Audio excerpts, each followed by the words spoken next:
Muchas gracias. Bien, en principio este artículo tiene como tema central la cuestión relativa al usucapión, algo tan importante, sobre todo en un contexto social en el cual desde tiempos inmemoriales lo que hemos peleado ha sido tierra. Básicamente en estrados judiciales la mayor parte de los conflictos civiles son por tierra. Por eso no es extraño encontrar muchos juicios de reivindicación, de usucapión, acciones negatorias, todas cuestiones relativas a bienes inmuebles. Nótese la importancia que tiene este tema, debido a que ya desde el derecho romano, miren, son temas que día a día, cada semana los debatimos en clase, ya se hablaba del usus, ¿no? El usus que es un hecho, que el derecho en principio no fue de la mano con aquello que sucedía, ¿no?, en la realidad, de tal manera que el derecho se vio obligado a incorporar ciertos hechos que ya en la realidad se iban mostrando, ¿no? En todo caso, alcanzar, ¿no?, estos hechos.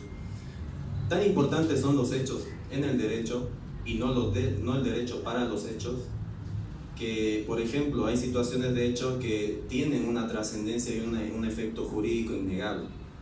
En ese sentido podemos hablar de la usucapión, que es el tema central del artículo, podemos hablar de la unión de hecho, que genera igual efectos conyugales y además económico. También podemos hablar de la separación de hecho, que dicho sea de paso es una cuestión no regulada en la actual normativa familiar, y por eso es tan importante, ¿no?, tan importante ver estas cuestiones que van transcurriendo en todo caso en la realidad.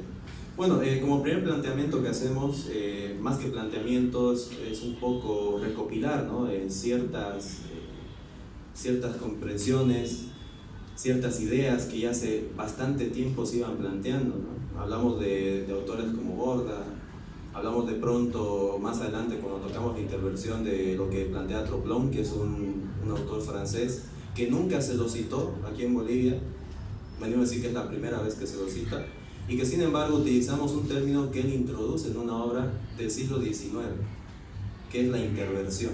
Interversión que, dicho sea de paso, no es un término castellanizado, no es un término que esté en nuestro idioma y que sin embargo lo utilizamos bastante en la jurisprudencia. En ese sentido, nótese que también tenemos un código civil.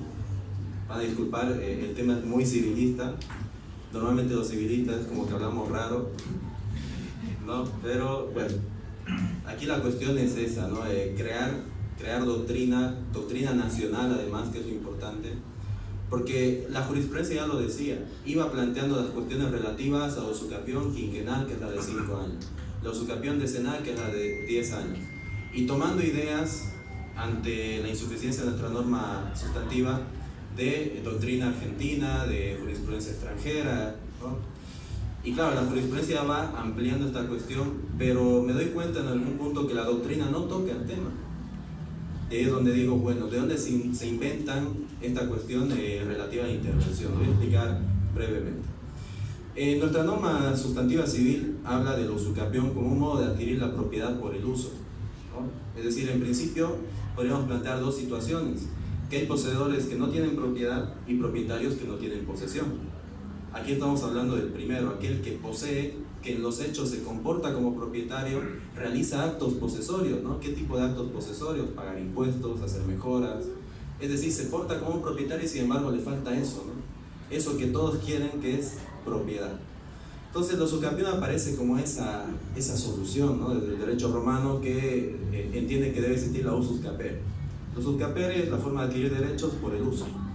Muy bien, entonces el Código Civil regula la usucapión quinquenal y dice: serán 5 años poseyendo para adquirir la propiedad.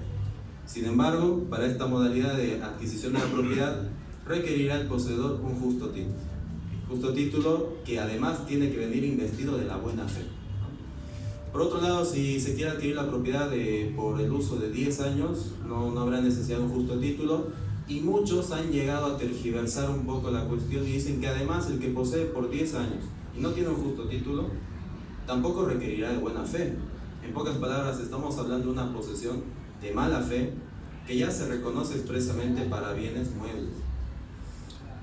Primer planteamiento entonces, ¿no?, que ante esta tergiversación de que se excluya la buena fe para poseer por 10 años y adquirir la propiedad, lo que planteamos es que Un momento, el artículo 1297 del Código Civil establece que los derechos se deben ejercer conforme a la buena fe, ¿no? Todos los derechos en general.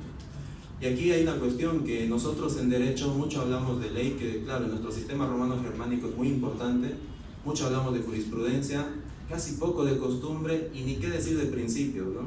Soslayamos totalmente los principios como si aquí no existieran. Y sin embargo, son tan importantes los principios, incluyo el de buena fe, que tienen un alcance más general, que ante la duda, toda autoridad debe proceder conforme a esos principios que, repito, son de alcance general. Están impregnados en toda la normativa. Entonces, el principio de buena fe es un principio esencial. La buena fe, ¿qué quiere decir en derecho?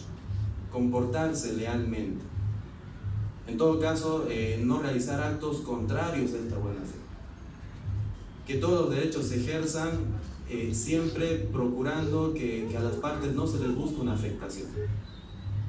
Y claro, si vamos a poseer por 10 años, no importa cuánto tiempo y no importa si tenemos o no un justo título, todo tiene que ser conforme a la buena fe.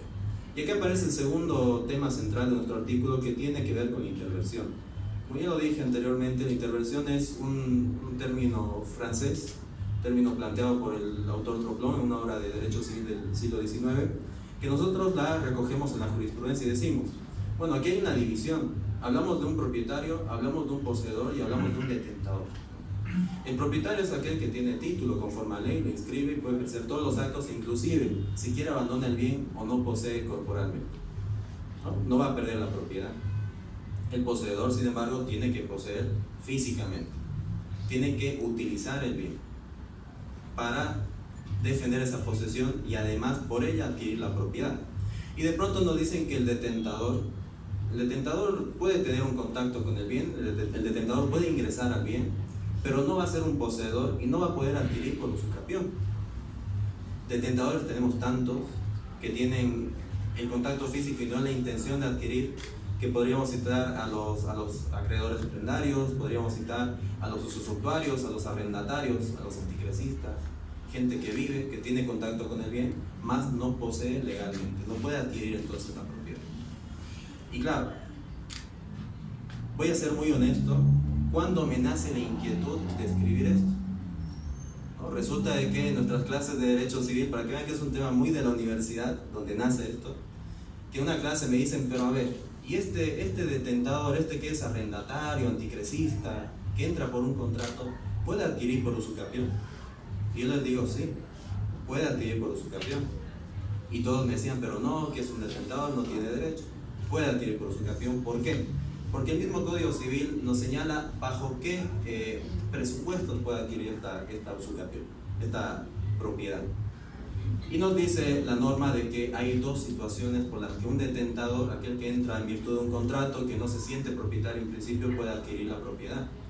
Y nos dice que puede ser por su propia posición frente a aquel en nombre de quien poseía, o en su caso por causa de un tercero.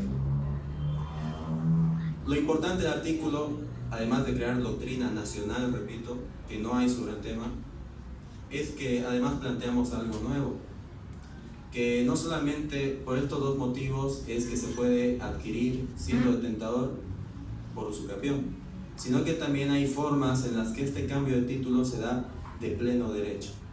Por citar solo un ejemplo y no alargarme más, el caso del usufructuario que de pronto adquiere la propiedad, no va a necesitar realizar actos posesorios, no va a necesitar demandar la adquisición de la propiedad, sino que de pleno derecho, por confusión en su misma persona de usufructuario y de pronto propietario, ahora su título va a cambiar. Eso es lo que se denomina en derecho interversión. Gracias. Muchas gracias, doctor.